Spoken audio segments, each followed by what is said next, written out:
नमस्कार, आप देख रहे हैं जनगण मन और मैं हूं आपके साथ शीतल राजपूत।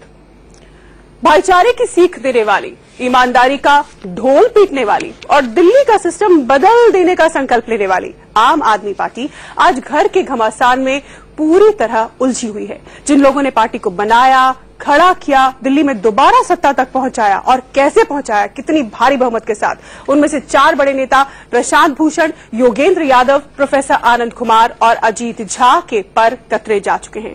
किसी भी वक्त पार्टी से उन्हें निकाला जा सकता है। आज जनगण मन में हमारा सवाल भी यही है कि क्या केजरीवाल अब आप नहीं मैं के फॉर्मूले पर चलना चाहते हैं? क्या आपके झगड़े से दिल्ली की उम्मीदें टूटी हैं?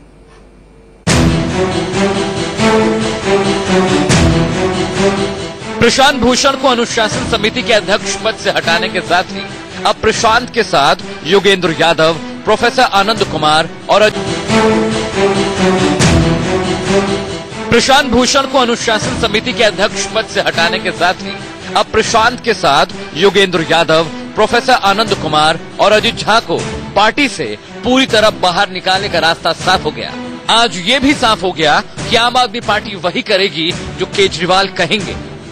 यही नहीं, लोकपाल एडमिरल रामदास की भी छुट्टी कर दी गई है। उनके साथ साथ प्रशांत भूषण वाली राष्ट्रीय अनुशासन समिति को भंग कर नई अनुशासन समिति बना दी गई है। इसके अध्यक्ष होंगे दिनेश वाघेला, जबकि आशीष खेतान और पंकज गुप्ता सदस्य होंगे।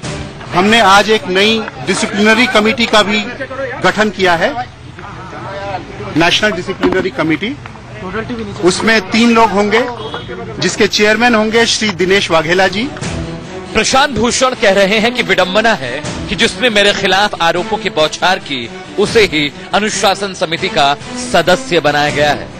डिसिप्लिनरी कमेटी को भी बदल दिया और ऐसे जने को डिसिप्लिनरी कमेटी में ला दिया जिन्होंने हमारे खिलाफ खूब तरह के एलिगेशन लगाए थे। ये तो देखिए, रूस में स्टालिन के समय ऐसा होता था। केजरीवाल के फैसले की आलोचना करने वाले एडमिरल रामदास की छुट्टी करते हुए नई लोकपाल समिति का गठन किया गया है, जिसमें 3 सदस्य होंगे। एन दिलीप कुमार, पूर्व आईपीएस, राकेश सिन्हा, पूर्व डीआईजी, एसपी वर्मा, शिक्षाविद। पहले हैं श्री एन दिलीप कुमार, जो कि फॉर्मर आईपीएस ऑफिसर हैं। दूसरे हैं श्री राकेश सिन्हा जी, जो कि एक फॉर्मर डीआईजी रह चुके हैं और दिल्ली में ही रहते हैं। और तीसरे हैं श्री डॉक्टर एसपी वर्मा जी, जो कि एक एजुकेशनिस्ट हैं, शिक्षाविद हैं। आम आदमी पार्टी के संविधान के मुताबिक ये नेशनल एग्जीक्यूटिव का काम नहीं है कि वो नए लोकपाल की नियुक्ति करे। आम आदमी पार्टी का संविधान स्पष्ट रूप से कहता है कि जो पुराने लोकपाल हैं वो अपना टेन्योर खत्म करने से पहले नए लोकपाल की नियुक्ति वो करेंगे, कार्यकारिणी नियुक्ति नहीं करेगी। जो फार्स है वो सारा पूरे देश को दिख रहा है कि एक दिन के इस नेशनल काउंसिल की फार्सिकल मीटिंग के एक दिन बाद, जिसमें कि इतने सीरियस कंप्लेंट्स आए हैं जो कि लोकपाल के पास गए हैं, जिनको की इंक्वायरी लोकपाल करते, आप उस लोकपाल को ही हटा देते हैं। इसके साथ ही संजय सिंह की अध्यक्षता में एक समिति बनेगी। ये समिति पहले राज्यों से बात कर वहां पार्टी के हालात का जायजा लेगी और 15 दिन के भीतर एक रिपोर्ट पेश करेगी। एक समिति का गठन किया जाएगा और वो हर राज्य से उसकी मौजूदा स्थिति की समीक्षा करवाएगी। संगठन की समीक्षा करी जाएगी, जिससे हर राज्य से ये पूछा जाएगा कि वहां पे बूथ लेवल के कार्यकर्ताओं की क्या स्थिति है, राज्य में फंडिंग की क्या स्थिति है, राज्य में पॉलिटिकल स्टेटस क्या है उनके, और वो किस तरह से तैयार हैं अब तक की स्थिति को निपटने के लिए। दूसरी तरफ केजरीवाल ने जिस उमेश सिंह से फोन पर बातचीत के दौरान योगेंद्र और प्रशांत को गाली दी थी, वो आज प्रशांत भूषण से मिलने पहुंचे। उमेश ने कहा केजरीवाल ने ठीक नहीं किया। उनके पास झूठे आरोप, उनकी टीम ने कोई भी प्रूफ नहीं है कि दिल्ली चुनाव में हराने के लिए काम किया। योगेंद्र यादव ने 200 के आसपास मीटिंग किया। वो मीटिंग में जाके कहते थे कि आम आदमी पार्टी को वोट न दो। ये सारी चीजें एक स्ट्रेटजिक थी, कोई प्रूफ नहीं था उनके पास, कोई बात नहीं उन्होंने की, कोई वो रखा नहीं। और जो उन्होंने मुझसे पहले बातचीत में किया कल की मीटिंग में, उन्होंने उसको कर दिखाया। इस बीच राष्ट्रीय कार्यकारिणी से निकाले गए अजीत झा ने केजरीवाल पर हिटलर शाही का आरोप लगाया। हालांकि पार्टी के फैसले को कोर्ट में चुनौती देने पर उन्होंने कुछ भी नहीं कहा। जो मैंने कहा आपको, जो सारी चीजें थी वो बिल्कुल एक हिटलर शाही जैसा रवैया था। अभी मसला ये है कि कल जो बैठक हुई, जिसको राष्ट्र परिषद की बैठक कही जा रही है, वो पूरी तरह से असंवैधानिक है। कल का फैसला पूरी तरह से असंवैधानिक है। इसके बारे में हम आपको अभी कुछ बता नहीं सकते, क्योंकि हमको जो फैसला करना है उसका संदर्भ क्या होगा। उसका संदर्भ ये होगा कि आम आदमी पार्टी का जो आंदोलन है, आम आदमी की जो राजनीति है, इसको मजबूत करने के लिए हमको क्या करना है। ऐसा लग रहा है कि विरोधियों को दरकिनार कर केजरीवाल पार्टी के आला कमान बनना चाहते हैं। इसी मुद्दे पर इंडिया न्यूज ने दिल्ली में ताजा सर्वे कराया है। हमने दिल्ली की जनता से 5 सवाल पूछे हैं। सवाल नंबर 1, क्या आपके आला कमान बन गए हैं केजरीवाल? सवाल नंबर 2, क्या योगेंद्र यादव और प्रशांत भूषण को निकालने का फैसला सही था? सवाल नंबर 3, क्या आपको लगता है कि आम आदमी पार्टी दिल्ली के वादे पूरे कर पाएगी? सवाल नंबर 4, क्या आम आदमी पार्टी और दूसरे दलों में कोई अंतर नहीं रहा? दिल्ली की जनता से हमने आखिरी सवाल पूछा, क्या आप इस आरोप से सहमत हैं कि योगेंद्र प्रशांत को निकालने की स्क्रिप्ट पहले ही लिखी जा चुकी थी? इंडिया न्यूज के ताजा सर्वे में दिल्ली की जनता ने क्या कहा है, ये आपको अब से बस थोड़ी देर में टीवी स्क्रीन पर दिखाई देगा। और सर्वे के आधार पर ये तय करने की कोशिश करेंगे कि क्या आम आदमी पार्टी से दिल्ली के लोगों का भरोसा कितना टूटा है। शिवानी त्यागी के साथ ब्यूरो रिपोर्ट, इंडिया न्यूज।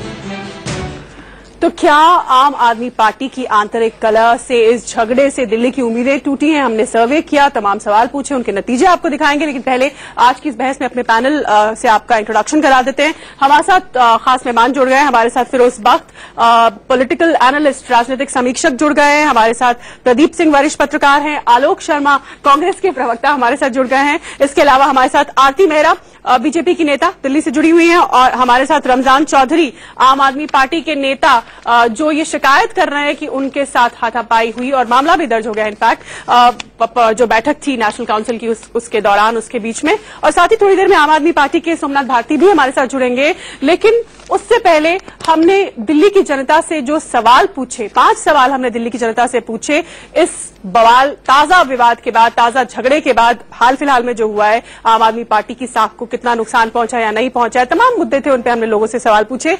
हमारा पहला सवाल था, क्या आम आदमी पार्टी का आला कमान बन गए हैं केजरीवाल?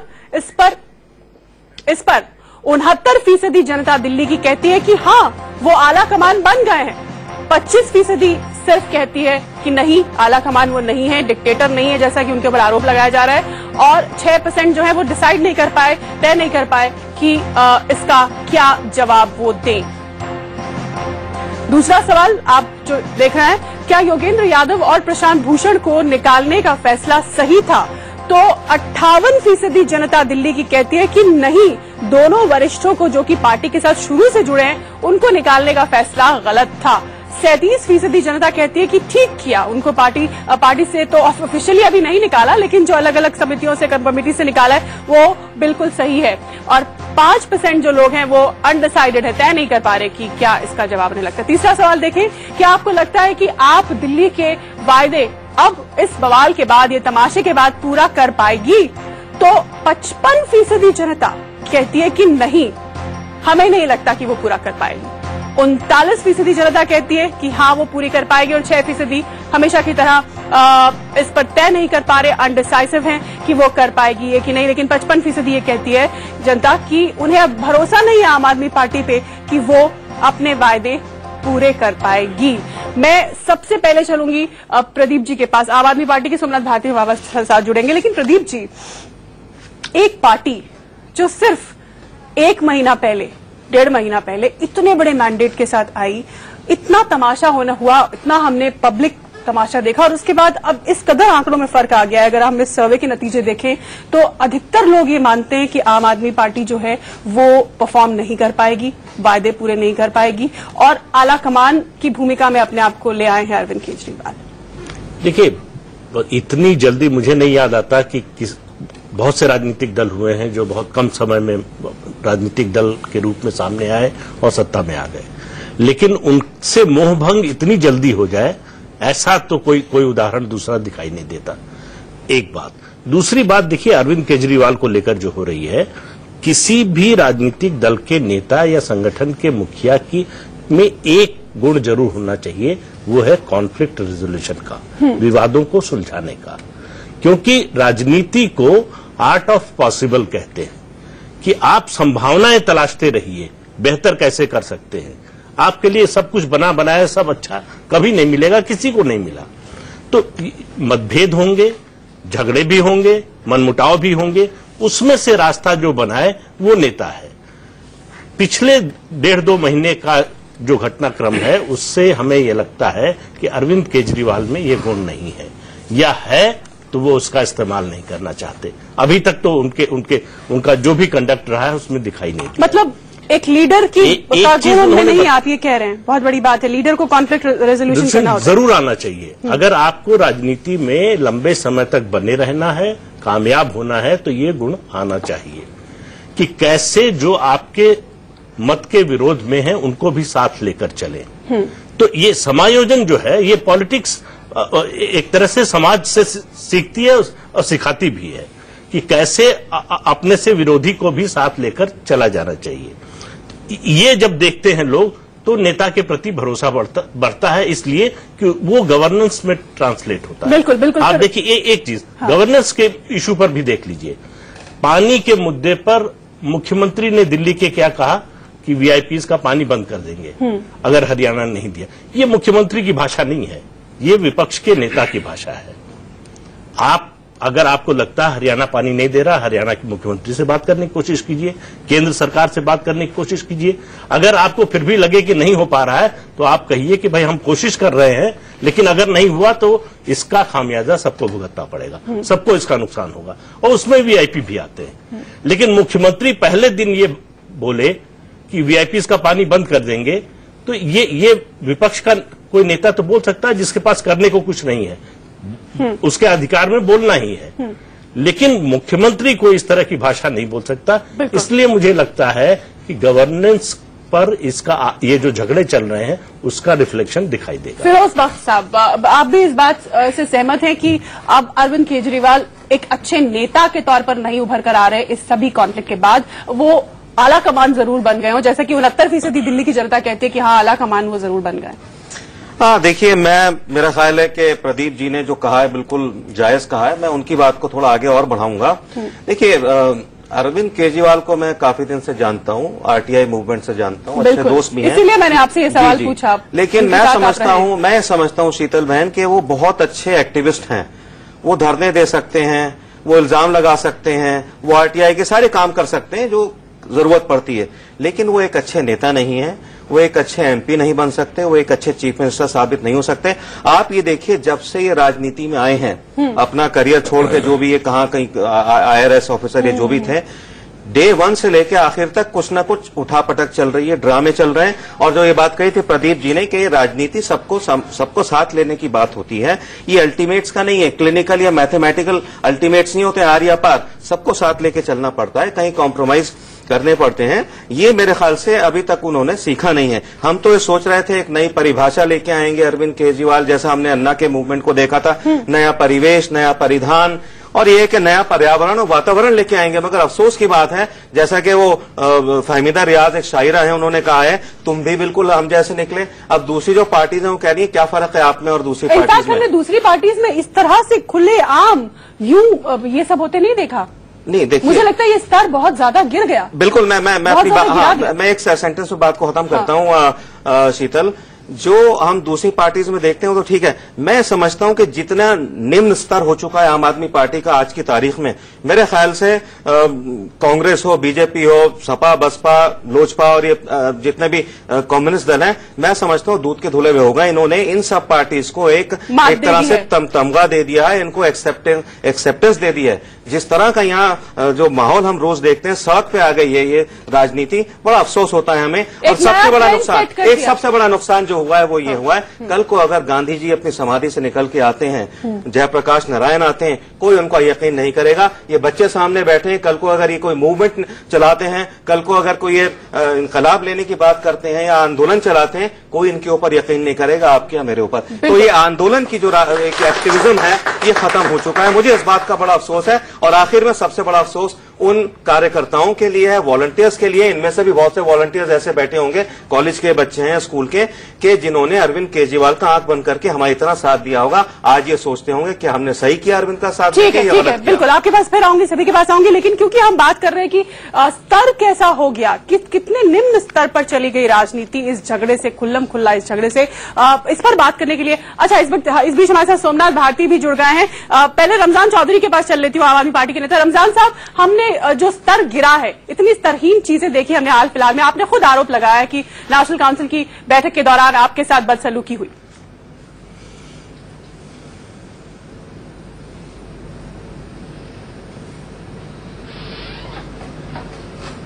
संपर्क कट गया। क्या आप मुझे सुन पा रहे हैं?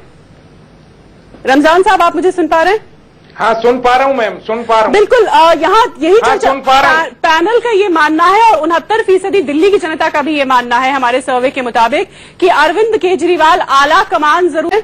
हाँ, सुन पा रहा हूँ मैम, सुन पा रहा हूँ। बिल्कुल, यहाँ यही चर्चा, सुन पा रहा हूँ। पैनल का ये मानना है और 69% दिल्ली की जनता का भी ये मानना है हमारे सर्वे के मुताबिक कि अरविंद केजरीवाल आला कमान जरूर बन गए हैं, लेकिन अच्छे नेता नहीं बन पाए, अपने आप को साबित नहीं कर पाए। और राजनीति का स्तर जितना निम्न हमने इस पार्टी के आंतरिक झगड़े और कलह को सड़क पर आते हुए देखा है, उसके एक उदाहरण के तौर पर आप भी मौजूद हैं हमारे साथ, जीता जागता उदाहरण, क्योंकि आपने आरोप लगाया कि नेशनल काउंसिल की बैठक के दौरान आपके साथ किस कदर बदसलूकी हुई।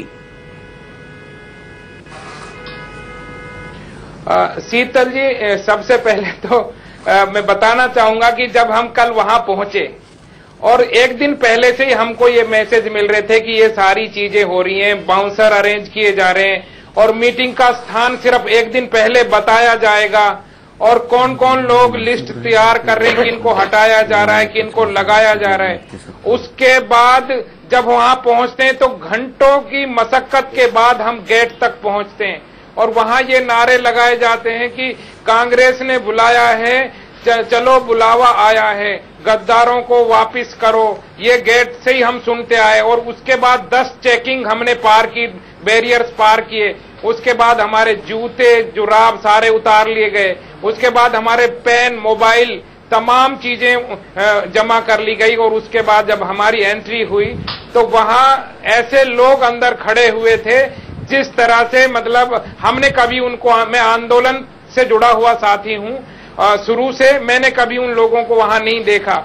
और उसके बाद प्रदर्शन होता है, एमएलएज हैं हमारे, हीरे हैं, खास आदमी हैं, सब हमारे साथ हैं, ये ताकत है हमारी, और एक एक करके उनका इंट्रोडक्शन कराया जाता है। उसके बाद एमपीज का कराया जाता है। उसके बाद भाईचारे का गीत होता है और फिर एकदम आदेश होता है कि अब अरविंद केजरीवाल मुखातिब होंगे। और फिर वो आप 45 मिनट का वीडियो देखिए शीतल जी कि उन्होंने जिस तरह की लैंग्वेज का, हालांकि वो एडिटेड वीडियो है, जिस तरह की लैंग्वेज का उन्होंने इस्तेमाल किया है, भाई देखो मैं सही कह रहा हूं। और उसी के दौरान गद्दारों, एमएलए लगा रहे नारे कि गद्दारों को वापस करो, भगाओ, निकालो, और वो नाम लेकर कह रहे हैं कि ये लोग यहाँ बैठे क्यों हैं, इनको शर्म नहीं आती। और फिर बीच बीच में वो हमसे सबसे पूछते हैं। इन्हीं का विरोध करने के लिए कि ये गलत हो रहा है, मैं स्टेज की तरफ गया, वहां कुमार विश्वास, मनीष सिसोदिया, संजय सिंह, इलियास आजमी, मैंने कहा सर ये गलत हो रहा। और इसी बीच प्रस्ताव आ जाता है कि अब आपको ये तय करना है कि कौन रहेगा कौन नहीं रहेगा, या ये रहेंगे या मैं, और मुझे तो जरूरी काम है, मैं तो चला जाता हूं और मौका लगा तो आऊंगा, और फिर जो है आपको ये तय करना है। और प्रस्ताव लाकर मनीष सिसोदिया आ जाते हैं। मैं इनका विरोध करने के लिए आगे बढ़ता हूं कि ये गलत है। दोनों पक्षों की बात सुनने के बाद अगर बात होगी, वोटिंग होगी, प्रस्ताव आएगा, तो हमको सही समझ आ जाएगा कि हमको क्या करना है, सच क्या है, झूठ क्या है। लेकिन वो आवाज को तुरंत 2-3 लोग आके दबा देते हैं, मुझे मेरी चेयर पर बिठा देते हैं, दुर्गेश मुझे हड़काता है। और उसके बाद नेशनल एग्जीक्यूटिव का मेंबर है विशाल शर्मा, वो भी विरोध करता है कि भाई इस आदमी को ऐसे क्यों पकड़ रहे हो। उसको भी दबाया जाता है और फिर स्टेज की तरफ इशारा होता है और वहां से इशारा मिलने के बाद 2 और लोग आते हैं, मुझे खींचकर घसीट कर बाहर ले जाते हैं। यकीन मानिएगा कि मैं मुझ पर क्या गुजरी होगी। बाहर गेट से निकला हूं, एक बाउंसर ने मुझे किक मारी है और एक ने मुझे मुक्का मारा छाती पर और एक कोने में बिठा दिया कि बैठ जाइए यहां पर। और जो बदतमीजी की हदें होती हैं वो मेरे साथ हुई। वो तो योगेंद्र यादव, राजीव गुदारा जी और पंकज पुष्कर जो एमएलए हैं और कुछ साथी बाहर आए, उन्होंने मुझे छुड़वाया। अरे क्या कर रहे हो, ये मौजूद आदमी है, नेशनल काउंसिल का मेंबर है, स्टेट एग्जीक्यूटिव है हरियाणा का, सब ये कोई तरीका थोड़ी है। उन्होंने मुझे छुड़वाया और अंदर मैं आया तो ये योगेंद्र यादव जी ने बताया कि ये साथियों के साथ मारपीट हो रही है, आप क्या कर रहे हो। तो संजय सिंह उतर का है कि भाई इसके लिए मैं माफी मांगता हूं। और फिर ये सब आप देख रहे हैं कि हमको बाहर निकलने के लिए 15 मिनट इंतजार करना पड़ा। आप किसी साथी से पूछिए, योगेंद्र यादव जी, और वो सबको गेट बंद कर दिए गए। कहने लगा आप हत्या करोगे इस तरह से तो आप हमको रोकोगे, हमको बाहर भी नहीं जाने दोगे। काफी विरोध के बाद शांति सब हम लोग बाहर आए और उसके बाद तो आपने देखा जो भी। ठीक है। तो अगर ये माहौल वहां था और इस तरह की चीजें वहां हो रही थी तो शीतल जी आप अंदाजा लगाइए इस शख्स का कि ये शख्स कहां तक जा सकता है। ठीक है, सोमनाथ भारती हमारे साथ जुड़े हुए। सोमनाथ जी, इस कदर गाली गलौज, गुंडागर्दी, बाउंसर्स आपकी नेशनल काउंसिल की बैठक में अपने ही कार्यकर्ताओं पर हमला करने के लिए, उनको पीटने के लिए बाउंसर्स आपने तैनात किए थे। ये किस तरह का कल्चर है, कैसी संस्कृति है ये? शीतल जी, मैंने बड़े आदर से, बड़े सम्मान से चुपचाप सुन रहा था कि हमारे भाई रमजान चौधरी साहब क्या बोल रहे थे। अब आप मुझे बिल्कुल अनइंटरप्टेड समय दीजिएगा। देखिए, ऐसा है कि हमारे पार्टी के अंदर जो भी मेथोडोलॉजी है, जो कॉन्स्टिट्यूशन है, उस कॉन्स्टिट्यूशन के अनुसार पीएसी में जो मेंबर जाते हैं वो नेशनल एग्जीक्यूटिव भेजता है और नेशनल एग्जीक्यूटिव को पावर है कि वो उनको वापस बुला ले। नेशनल काउंसिल भेजता है मेंबर्स को नेशनल एग्जीक्यूटिव में, नेशनल काउंसिल को पावर है कि उनको वापस बुला ले। इस तरीके से फुली डेमोक्रेटिक तरीके से बकायदा वोटिंग करवा करके जो भी फैसले हुए वो फैसले हुए। अब उसको इतना तामझाम दिखा करके चिट्ठियां लिख रहे हैं और नेशनल काउंसिल और नेशनल एग्जीक्यूटिव के बीच में ये टेप आ रहे हैं, स्टिंग सो कॉल्ड हो रहे हैं, अरविंद केजरीवाल साहब के इमेज को डैमेज करने का प्रयास किया जा रहा है, कार्यकर्ताओं को भड़का रहे हैं, बहुत कुछ हो रहा है। ये क्यों हो रहा है और क्यों किया जा रहा है, इस सबको समझना बहुत जरूरी है। और कल मैं भी रमजान चौधरी साहब के साथ, कल मैं भी नेशनल काउंसिल की मीटिंग में था और मैंने नहीं देखा कोई बाउंसर था, कोई गुंडा था। मतलब पूरी वीडियो रिकॉर्डिंग है पूरे इवेंट की। सवाल पूछ लो। कह देना आसान है क्योंकि बाउंसर था, गुंडा था, और कह देना आसान है कि आम आदमी पार्टी में ये हो रहा और वो हो रहा है। भाई, जिस तरीके से, जिस डेमोक्रेटिक तरीके से सारी प्रोसीडिंग्स हुई हैं और जितने लोगों ने इनके अगेंस्ट वोटिंग करी है वो 257 है, कोई कम नंबर नहीं है। केवल 8 लोगों ने इनके फेवर में किया है और कोई 53-54 लोगों ने एब्सटेन किया है। तो ये तो पूरी सब कुछ वीडियो रिकॉर्डेड है, इसमें कहां गलती नजर आती है। ठीक है, लेकिन एक सवाल है मेरा, वो लोग कोई एक स्टेचर के हैं। चलिए, आपकी ये बात करके चीजों को इतना तुल दिया जा रहा है। आपकी ये बात माने कि बाउंसर्स नहीं थे, झूठ बोल रहे हैं, मामला तो खैर दर्ज हो गया है थाने में। लेकिन मैं ये जानना चाहती हूँ, हमारा सर्वे जो हमने किया है ताजा इस झगड़े के बाद, आज जो हमारे सर्वे की रिपोर्ट है उसके मुताबिक 69% दिल्ली की जनता कहती है कि अरविंद केजरीवाल नेता के तौर पर अपने आप को साबित नहीं कर पाए हैं, आला कमान जरूर बन गए हैं। तो यहाँ पर भी ये बात उठी है और हम भी ये चर्चा कर रहे हैं कि एक अच्छे नेता के गुण होने होते कि वो पार्टी के अंदर जो भी बिखराव है या तनाव है उसको सड़क पर ना आने दे, इस कदर महीनों महीने चर्चा का विषय ना बना रहे। लेकिन अरविंद केजरीवाल इसमें नाकाम रहे, इसका जवाब दीजिए। शीतल जी, नहीं, आपकी बात देखिए, एज ए कार्यकर्ता मैं भी इस बात से दुखी हूं कि हमारे पार्टी के 2 सीनियर नेता योगेंद्र यादव साहब, प्रशांत भूषण साहब, होता क्या है कि देखिए, डेमोक्रेटिक तरीके से अगर पीएसी के अंदर कोई फैसला हो रहा है, माने कि उसमें 9 मेंबर हैं और 2 आदमी कह रहे हैं कि आपको डिसीजन ए लेना चाहिए, और बाकी कह रहे हैं 7 आदमी डिसीजन बी लेना चाहिए।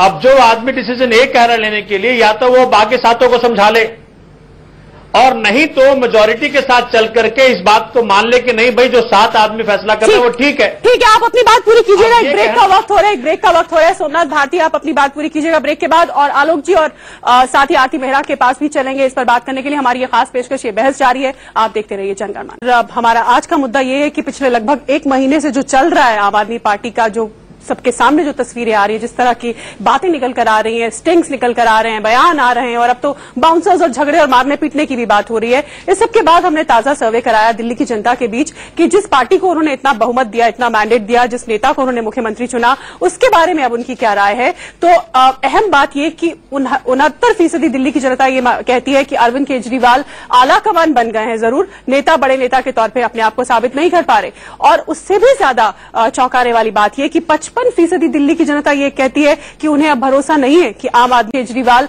आला कमान बन गए हैं, जरूर नेता, बड़े नेता के तौर पे अपने आप को साबित नहीं कर पा रहे। और उससे भी ज्यादा चौंकाने वाली बात यह कि 55% दिल्ली की जनता ये कहती है कि उन्हें अब भरोसा नहीं है कि आम आदमी पार्टी ने जो वायदे किए थे उन्हें वो पूरा कर पाएगी। आइए आगे के सवाल इस सर्वे में हमने क्या पूछे दिल्ली की जनता से वो देख लेते हैं और फिर अपनी बहस को आगे बढ़ाते हैं। अगला सवाल था, क्या आप और दूसरे दलों में कोई अंतर रह गया या नहीं रहा? तो 64% जनता कहती है कि आम आदमी पार्टी और दूसरे दलों में अब कोई अंतर नहीं रह गया है। 26% सिर्फ कहती है कि नहीं ऐसा नहीं है, और 10% कहती है कि हमें नहीं मालूम कि इसका जवाब हम क्या दें, कह नहीं सकते। 5वां और आखिरी सवाल इस सर्वे का था, क्या आप इन आरोपों से सहमत हैं कि योगेंद्र यादव और प्रशांत भूषण को निकालने की स्क्रिप्ट पहले ही लिखी जा चुकी थी? तो लगभग 59% लोग ये कहते हैं कि हाँ, ये स्क्रिप्ट पहले ही लिखी जा चुकी थी, पूरा का पूरा स्टेज मैनेज था ये। 31% कहते हैं कि नहीं ऐसा नहीं है, और 10% कहते हैं कि हमें नहीं मालूम, इसका जवाब हम क्या दें। फिर से हम बहस पर लौटते हैं, यानी कुल मिलाकर आम आदमी पार्टी की छवि बुरी तरह से धूमिल हुई है दिल्ली की जनता के बीच, उस जनता के बीच जो उन्हें इस तरह से चुनकर लाई थी। हमारे पैनलिस्ट कुछ सवाल सोमनाथ भारती से पूछना चाहते हैं। फिरोज बख्श साहब, आप पूछना चाह रहे थे सोमनाथ भारती से, ये कह रहे हैं कि बाउंसर्स नहीं थे और कुछ नहीं था, बिल्कुल शांतिपूर्ण तरीके से सब कुछ हुआ। हाँ सोमनाथ भाई, आप बहुत एक काबिल अधिवक्ता हैं, बहुत अच्छे वकील हैं। मैं चाहूंगा जो सवाल मैं आपसे पूछ रहा हूं उसी तरह से जवाब दें जैसे आप कोर्ट में अपने क्लाइंट्स के लिए जवाब देते हैं काबिलियत के साथ। मेरा सवाल यह है कि आप लोग कहते हैं कि कल की मीटिंग में जहां के आप मौजूद थे वहां लातें, गालियां, घूसें और बाउंसर्स नहीं थे, ऐसा आप मानते हैं। तो आप हर स्टिंग जो है हर चैनल को देते हैं, तो ये जो इसका वीडियोग्राफ है आपने इंडिया न्यूज को क्यों नहीं दिया? और मैंने ये भी सुना वहां किसी भी कैमरामैन को अंदर जाने की इजाजत नहीं थी, और मैंने ये भी सुना कि जो कैमरा था वो सिर्फ वहां था रोस्टरम की तरफ जहां से अरविंद जी बोल रहे थे, तो वहां पे जो पार्टी में ये लातें घूसे चल रहे थे, गालियां चल रही थी, तो इनकी वीडियोग्राफी कैसे होगी? एक सवाल यह है। दूसरा सवाल बहुत अरविंद जी के ताल्लुक से पूछना चाह रहा हूं, बहुत सभ्य हैं वो, लेकिन मैं सोच रहा हूं कल की जो उनकी स्पीच थी, अगर स्पीच शुरू करने से पहले एक तरह की माफी मांग लेते, क्योंकि वो कॉज के नेता हैं, अब तो कल्ट के बन गए हैं, आम से खास हो गए, थोड़ी सी वो माफी मांग लेते। कल जो मेरे मुंह से एक गलत अल्फाज निकल गए, अभद्र शब्द निकल गए, गालियां निकल गई, पहले मैं उसके लिए माफी मांगता हूं प्रशांत भूषण जी से, योगेंद्र से। अब मैं अपनी बात कहूंगा, तो ऐसा उन्होंने क्यों नहीं किया? वो तो हमेशा ऐसा करते हैं। ठीक है सोमनाथ जी, जवाब दीजिए। देखिए, सबसे पहले तो फिरोज भाई बात यह है कि आप एक पक्ष की बातों को लेकर के इतने आश्वस्त दिख रहे हैं कि जैसे कि वही सत्य हो, और जो मैं एज ए वहां पे दर्शक था, मैं भी वहां मौजूद था, और मेरी बात को आप मानना नहीं चाह रहे।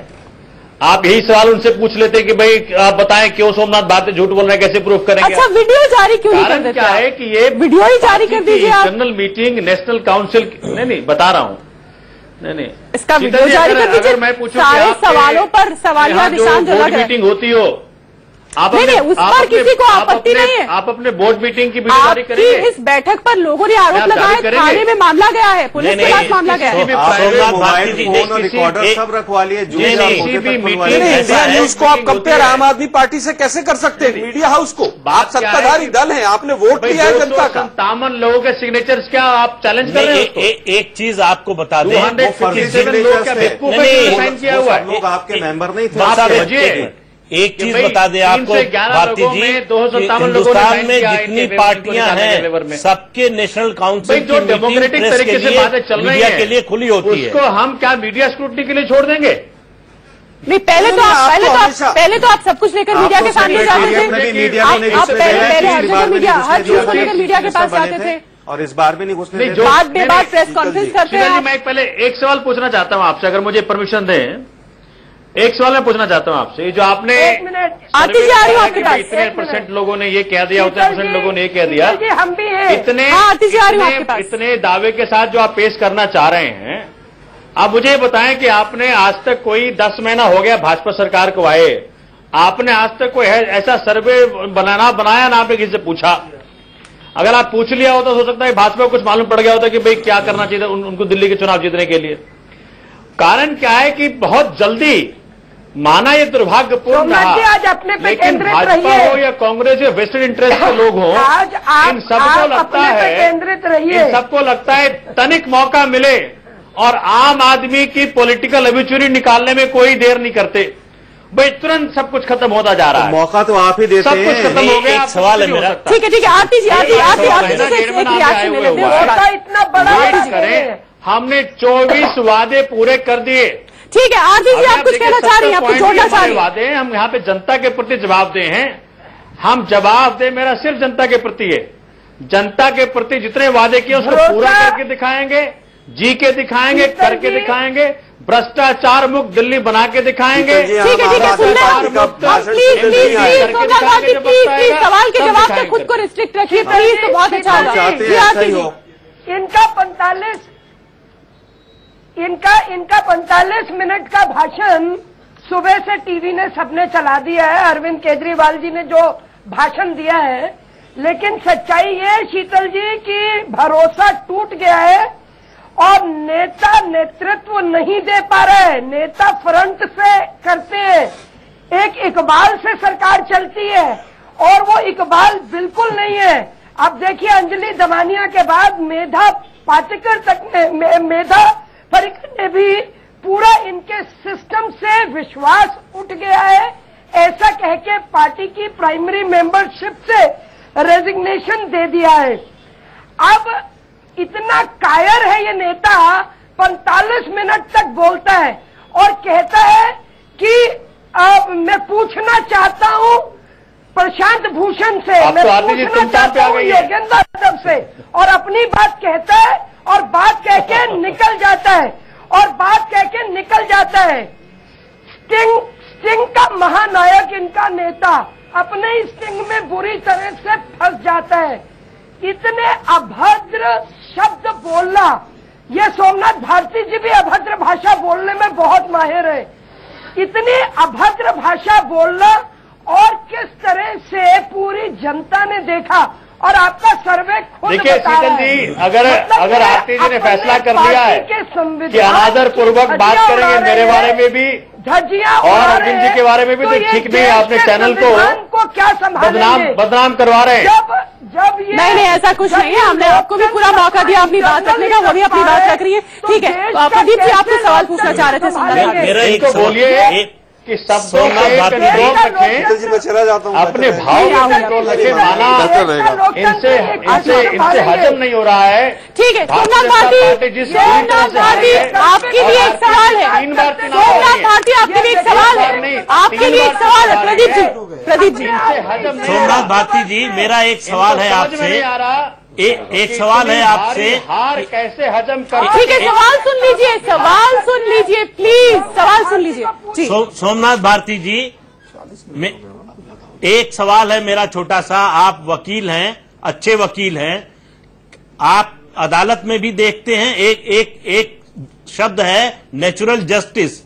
क्या ये जरूरी नहीं था कि योगेंद्र यादव प्रशांत भूषण के खिलाफ कोई एक्शन लेने से पहले उन्हें अपनी बात कहने का मौका दिया जाता? आप मैं जवाब दे दूं? जी दीजिए, संक्षेप में, लेकिन भाषण नहीं। देखिए, हाँ देखिए, नहीं भाषण तो मुझे देना आता ही नहीं है जी, भाषण तो सिर्फ आरती जी को देना आता है जो दे रही थी अभी। देखिए कारण क्या है कि पिछले 1.5 महीने से जो कुछ भी चल रहा था, चिट्ठियों के ऊपर चिट्ठियां, टेप के ऊपर टेप, स्टिंग के ऊपर स्टिंग, मुझे कोई समझा दे, आप में से बड़े सारे काबिल लोग हैं, मैं सबसे छोटा आदमी हूं, अदना आदमी हूं, मुझे कोई समझा दे ये सारे टेप जो अभी निकल रहे थे उसका क्या पर्पज था? क्या उसका पर्पज था कि दिल्ली की जनता को फायदा पहुंचे? अगर ये टेप में कुछ भी कंटेंट होता तो दिल्ली चुनाव के पहले निकलता तो दिल्ली की जनता को फायदा पहुंच गया होता। लेकिन नेशनल एग्जीक्यूटिव और नेशनल काउंसिल के बीच में टेप निकलवा करके क्या आपने सवाल का जवाब नहीं दिया? फायदा करवा रहे थे? आरती जी आप चुपचाप रहिए, मैं पहले बोल रहा हूं, आप थोड़ा सा संयम रखें, आप महिला भी हैं और आप अपने लोगों से पूछिए कि आप अपने खेल में फंस गए। आप पिछले सवाल का जवाब दीजिए ना प्लीज, सीधा सवाल था और आप सीधा जवाब दीजिए। सबने अब इनको थोड़े बोले कि भाई चुप ही रहें, बहुत बोले जवाब नहीं दे पाएंगे शीतल जी, इनके पास कोई जवाब नहीं। सीधा जवाब देंगे तो बहुत अच्छा होगा, बहुत कृपा होगी। 1.5 महीने जो चिट्ठियां चल रही थी, सारे के सारे कंटेंट सबके पास थे और अंदर क्या क्या हुआ, किस किस आदमी को क्या क्या बोलने का मौका मिला नहीं मिला, ये तो नेशनल काउंसिल के हर मेंबर को पता है। लेकिन इस वक्त एक नेशनल काउंसिल जिसके 311 मेंबर ने, उसमें से 252 लोगों ने फैसला लिया, क्या हम यहाँ 4 आदमी बैठ करके उनके जजमेंट पे फैसला करेंगे, उनके विजडम के ऊपर फैसला करेंगे? चलिए ठीक है, एक ब्रेक का वक्त हो रहा है। ब्रेक के बाद हम जनता के पास भी चलेंगे, जनता के सवाल भी बहुत सारे हैं इस सर्वे से जुड़े हुए और साथ ही आम आदमी पार्टी से। एक छोटे से ब्रेक के बाद फिर हाजिर होते हैं। और उनकी पार्टी को सत्ता में इस कदर लाने के 2 महीने से भी कम वक्त के अंदर अंदर ही दिल्ली की 55% जनता ये मानती है कि अब उन्हें इस कलह को देखने को, इस ड्रामा को देखने के बाद भरोसा नहीं है कि अरविंद केजरीवाल ने जो वायदे किए थे दिल्ली की जनता से वो पूरे कर पाएंगे। इसी पर हम बहस कर रहे हैं। जनता कुछ सवाल पूछना चाहती है, आप कुछ सवाल पूछना चाह रहे थे? जी, मेरा सवाल सोमनाथ भारती जी से है। जैसा कि अरविंद केजरीवाल ने कहा था कि अगर हरियाणा सरकार पानी नहीं देगी तो हम वीआईपी वालों की पानी बंद कर देंगे, ये कितना निम्न स्तर का बयान है? क्या आपको लगता है कि ऐसे बयान देने वाले नेता की हम मोदी से तुलना कर सकते हैं जो वैश्विक स्तर के एक बड़े नेता हैं? क्या इसमें आपको हिटलरशाही नजर नहीं आती है? Very good.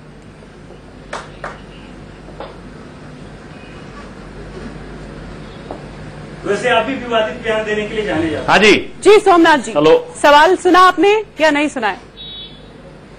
हाँ, ये नहीं देखिए, जो इनका सवाल जो उन्होंने पूछा है और जिस तरह से मीडिया में बातें फैलाई जाती हैं, अरविंद भाई का जो दर्द है, अरविंद भाई ने अपने भाषण में भी विधानसभा में कहा कि भाजपा और कांग्रेस दोनों कहती है कि तो इनकी तो पार्टी गरीब लोगों की पार्टी है। हम बिल्कुल मानते हैं गरीब लोगों की पार्टी है, लेकिन जो मेरे मित्र पूछ रहे हैं इस सवाल को, शायद उनको ये नहीं मालूम कि जस्ट चुनाव के पहले हरियाणा सरकार जो पानी का क्वांटिटी दिल्ली को दे रही थी, जैसे ही एग्जिट पोल का रिजल्ट आने लगा जिसमें भाजपा बुरी तरह हारती दिखाई गई, हरियाणा सरकार ने पानी देना कम कर दिया। इसी कारण से ऑनरेबल हाईकोर्ट ने इस पर डायरेक्शन दिया है कि वाटर मीटर लगाया जाए मुनक कनाल के ऊपर कि कितनी क्वांटिटी ऑफ वाटर दिल्ली को मिल रही है हरियाणा से। जिस किसी को भी पीड़ा होगी अपनी जनता के लिए, वो हर आदमी, वो हर नेता कहेगा कि भाई मेरे क्षेत्र के हर लोगों के साथ बराबर ट्रीटमेंट हो, चाहे वो छात्र हो, चाहे वो शिक्षक हो, चाहे वो गरीब हो, अमीर हो, कोई शेड्यूल कास्ट हो, शेड्यूल ट्राइब हो, बड़े जात के लोग हो, कोई भी हो, किसी भी धर्म के हो, किसी भी जात के हो। आरती जी इस पे कुछ कहना चाह रही हैं? आरती जी जल्दी से संक्षेप में। सबको झेलना पड़ेगा करना चाहते हैं और इसी कारण से मुनक कनाल पे इस पर वाटर मीटर लगेगा। देखिए शीतल जी, और मालूम पड़ेगा कि भाजपा की हरियाणा की सरकार कितनी झूठ बोल रही है। को इलेक्शन की कैंपेन के दिनों में, जिन पानी के मीटरों को फूंक मार मार के अरविंद केजरीवाल जी दिखाते थे, आज पुलिस की दबदबे में वो उन्हीं मीटरों को लगवाया जा रहा है। लोगों के घरों में सोमनाथ भारती जी अच्छी तरह से जानते हैं, मालवीय नगर तक में 60,000, 70,000, 80,000 के बिल और नोटिस आ रहे हैं। 10% पानी का बिल बढ़ा दिया। सिर्फ झूठ की प्रकाष्ठा है, पूरे ये अवसरवादी हैं। ठीक है, ठीक है, हमारे पास आखिरी 1 मिनट, आखिरी सवाल जनता की ओर से, आखिरी सवाल जी। सर, जैसा कि हम सब जानते हैं कि केजरीवाल ने क्या क्या वायदे किए थे, तो सर दिल्ली के में जो कूड़े जगह जगह पड़े हैं सर, वो तो साफ नहीं हो पा रहे हैं। क्या आपको लगता है कि वो जनता के वायदे पूरे कर पाएंगे? उसका ठीक रहा एमसीडी पे डाल देंगे बीजेपी पे। सोमनाथ जी, नहीं, बिल्कुल सही सवाल किया है।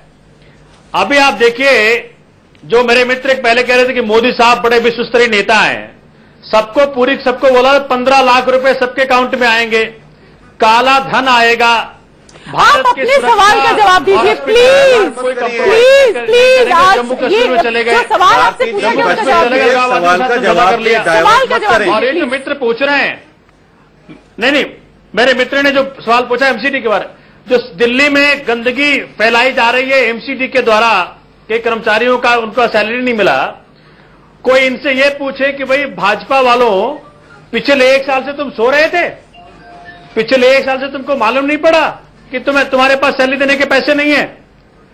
ये एमसीडी वाले ये बताएं, मेरे ख्याल से क्या जवाब पूरा हो गया भारती साहब का। ठीक है, ठीक है, भारती की एक टिप्पणी यह है, सुनिए आप जो भी भारती जी सुन लीजिए, थोड़ा सा सब्र रखिए, सुनिए। हाँ, एक बात सुन लीजिए, देखिए बात सुनिए, अब जो भी काम दिल्ली में नहीं होगा उसका ठेका फोड़ेंगे सेंट्रल गवर्नमेंट पे। और एक बात सुन लीजिए, जो आपकी मीटिंग में कल हुआ है ना, घूसे गालियां और ये अब दिल्ली की जनता आपके साथ, आपके जितने एमएलए हैं उनके साथ यही करेगी जो आपने कल मीटिंग में। दिल्ली की जनता क्या करेगी, दिल्ली की जनता ही जानती है। लेकिन इस सर्वे के मुताबिक, ताजा सर्वे के मुताबिक, दिल्ली की जनता ना उम्मीद हो चुकी है, होती हुई दिखाई दे रही है। फिलहाल इसमें इतना ही, लेकिन ब्रेक के बाद इंडिया न्यूज पर खबरों का सिलसिला जारी, और अगले हफ्ते हम जंगल मन में फिर हाजिर होंगे एक और मुद्दे के साथ।